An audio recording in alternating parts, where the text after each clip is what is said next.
6월 24일 새벽 예배를 시작하겠습니다. 사도신경으로 우리의 신앙을 고백하시겠습니다. 나는 전능하신 아버지 하나님, 천지의 창조주를 믿습니다. 나는 그의 유일하신 아들, 우리 주 예수 그리스도를 믿습니다. 그는 성령으로 잉태되어 동정녀 마리아에게서 나시고 본디오 빌라도에게 고난을 받아 십자가에 못 박혀 죽으시고 장사된 지 사흘 만에 죽은 자 가운데서 다시 살아나셨으며 하늘에 오르시어 전능하신 아버지 하나님 우편에 앉아 계시다가 거기로부터 살아있는 자와 죽은 자를 심판하러 오십니다. 나는 성령을 믿으며 거룩한 공교회와 성도의 교제와 죄를 용서받는 것과 몸의 부활과 영생을 믿습니다. 아멘. 다 함께 찬송가 420장 찬양하시겠습니다.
오늘 우리에게 주시는 하나님의 말씀은 사도행전 25장 13절에서 27절까지입니다.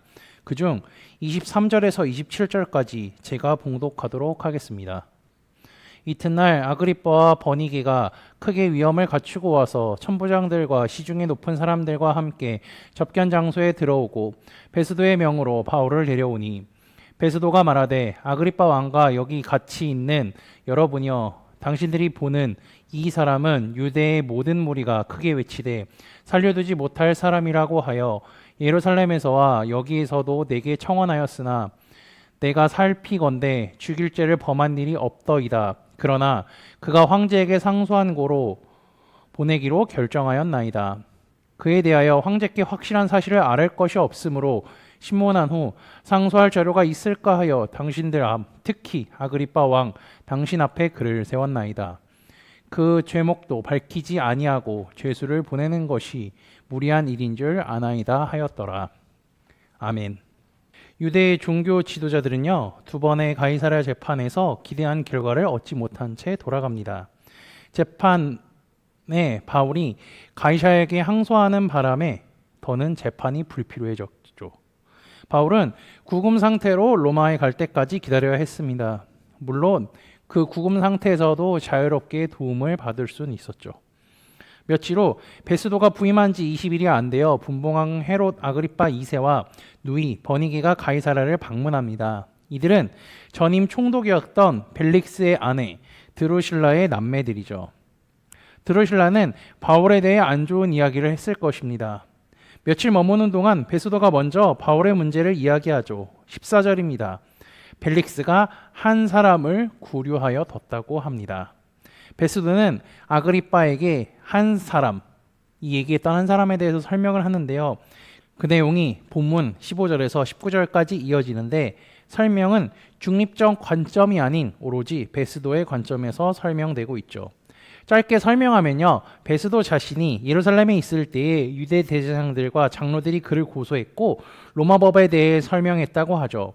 하지만 총독으로 부임한 자신의 자리를 유지하려면요, 종교 지도자들의 요구를 들어줄 수밖에 없었기에 재판을 열어서 바울의 죄에 대해 물었지만 로마법의 기준으로 판단했을 때에는 그를 범죄자로 만들 수 있는 명백한 증거는 없었습니다. 유대인들은요, 오직 자신들의 종교 이야기만 할 뿐이죠. 자신들의 종교인 유대교와 예수라 하는 이가 죽은 것을 살아있다고 바울이 주장한다고 말할 뿐입니다. 유대 종교 내부에 있는 일에 관하여서는 로마가 개입을 할 수 없었기에 오히려 바울에게 어떻게 할지 묻습니다. 본문 21절입니다.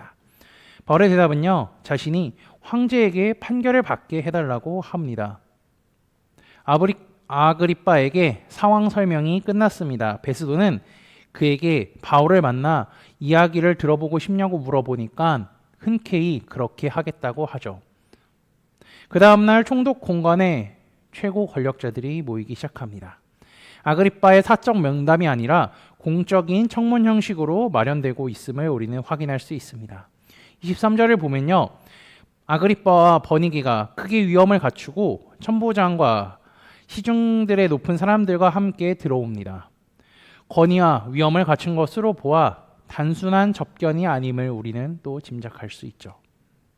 사람들이 다 모이자 베스도가 바울을 부릅니다. 지금 이곳 가이사랴의 정치 권력의 핵심인 사람들이 다 모였습니다. 지금까지 마주했던 상황과는 또 다른 차원의 상황이죠. 24절에 베스도가 바울이 이곳에 왜 왔는지 다시 한번 설명하죠. 모든 유대인들이 절대로 살려줘서는 안 될 자라고 얘기했고요. 이곳에 와서도 계속된 청원을 받았지만 사형에 해당할 만한 혐의점은 없었다고 합니다. 베스도도 바울이 죽을 만한 죄를 짓지 않았다는 것을 잘 알고 있었습니다. 하지만 자신의 자리를 유지하기 위해 유대인들의 민심을 의식하기에 무죄를 선고하지 못하고 있죠. 다만 바울이 황제에게 상소하기를 원해 그를 보내겠다고만 하죠. 로마 황제에게 상소하려면요, 정확한 상소문이 필요합니다. 베스도는 자세한 상소문을 적을 지식이 부족했죠.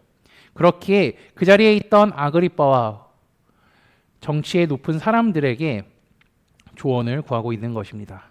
그리고 특별히 아그리빠에게 조언 듣기를 원했을 것입니다. 왜냐하면요, 아그리빠는 친유대적인 성향을 가지고 있었기에 그 분야의 전문성을 당연히 갖고 있을 거라 생각했기 때문이죠.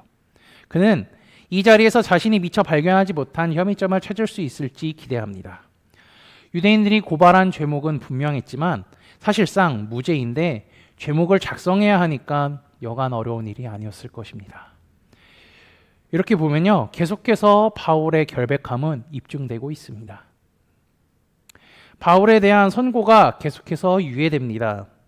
이렇게 계속해서 유예되는 것은요, 억울한 일이 아니라 로마로 가야 하는 그의 사명을 성취하시는 성령의 일하심의 결과와 같습니다. 바울은 자신의 사명에 따라 복음을 전했습니다. 복음으로 인해 재판을 받게 되었지만 그 재판 과정도요, 하나님께서 일하고 계시다는 것을 정확히 알고 있죠. 그는 자신이 로마로 가야 한다는 하나님의 음성을 들었습니다. 그 음성을 듣고 순종한 바울은요, 지금 흘러가는 상황 속에서도 흔들리지 않고 불안하지 않고 오히려 담대할 수 있는 것입니다. 바울은 로마 시민권자이기도 하면서 언변의 능력도 있고요, 가이사랴에 모인 로마 고위 고관들을 설득할 수 있는 능력을 가졌음에도 불구하고 우선은 가만히 있습니다. 왜냐하면요, 이 모든 상황을 하나님께서 이끌어 가시고 인도하시기에 속으로 기도하며 성령의 인도하심을 구할 뿐이죠. 그래도 바울은 복음을 전할 수 있는 기회가 있을 때 거침없이 복음을 전하기도 합니다. 바울은 세상의 권력자들 앞에서 가만히 서 있습니다. 세상의 권력자들은요, 사람의 눈치를 살피고 있습니다. 이와 반대로 바울은요, 하나님의 눈치를 살피고 있죠. 눈치라고 표현은 했지만 사실상 하나님의 마음, 하나님의 뜻을 가장 먼저 생각하고 있는 것이 바울입니다. 세상 권력자들은 사람의 눈치를 살피며 살아갑니다. 분위기를 살피며 살아가죠. 그리고 또 자기 마음대로 살아갑니다. 하지만 그리스도인들은요, 하나님의 눈치, 하나님의 마음과 뜻을 살피며 살아가는 것이 그리스도인입니다. 하나님의 마음과 뜻은요, 성경 말씀에 잘 기록되어 있죠.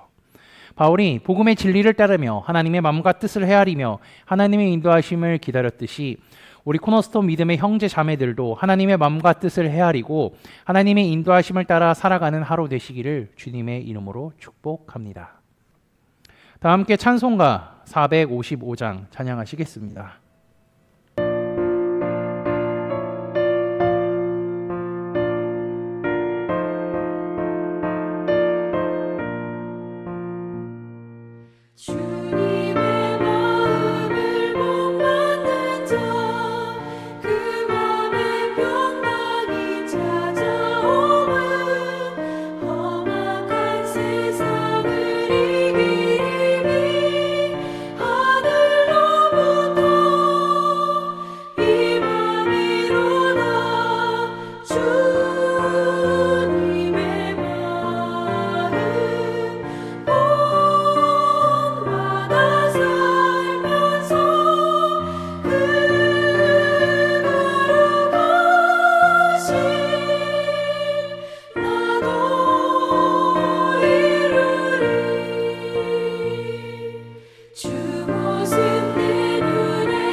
다 함께 기도하시겠습니다. 한 주의 첫 시간을 하나님께 드리게 하시니 감사합니다. 각자의 자리에서 하나님께 드리는 찬양과 경배를 받아 주옵소서. 오늘 하루도 하나님의 말씀에 귀를 기울이고 그 말씀에 순종하는 삶을 살아가게 인도하여 주옵소서. 지난주의 말씀을 기억하며 기도합니다. 예수님께서 공생의 시절에 우리에게 수많은 말씀을 가르쳐 주셨는데 그 중에 온 세상에 일어날 징조에 대해 알려줬음을 기억합니다. 주께서 가르쳐 주신 말씀을 기억하며 주님께서 다시 오실 때까지 믿음을 지키며 살아가게 인도하여 주옵소서. 세상의 권세 잡은 자들은 사람의 눈치를 살피지만 바울은 하나님의 눈치, 하나님의 마음을 살폈습니다. 하나님께서 로마로 가서 복음을 전하라 하셨으니 모든 상황을 하나님께서 인도하신다고 굳게 믿으며 기회가 주어질 때마다 복음을 전하려고 노력했습니다. 하나님, 우리도 바울처럼 하나님의 마음과 뜻을 살피며 살아가게 하시고 하나님께서 이 세상을 주관하시는 분임을 굳게 믿으며 살아가게 인도하여 주옵소서. 예수 그리스도의 이름으로 기도합니다. 아멘. 이 시간 합심으로 기도할 제목들을 나눕니다. 먼저 성부, 성자, 성령, 삼위의 하나님을 묵상하며 경배하는 삶을 살도록 기도하시고요. 회개와 경건한 삶을 살도록 기도하시기 바랍니다. 아울러 지난주에 들었던 말씀을 기억하며 기도하시고 교회를 이끌어 가시는 담임 목사님과 사역자들을 위해 기도해 주시기 바랍니다. 그리고 내일 진행되는 사사기 성경 공부를 위해, 목요일에 진행되는 여호수아 목회자 세미나를 위해, 소그룹원들을 위해 각자 가지고 계신 기도의 제목들을 놓고 기도하시기를 바라며 오늘도 주 안에서 승리하십시오.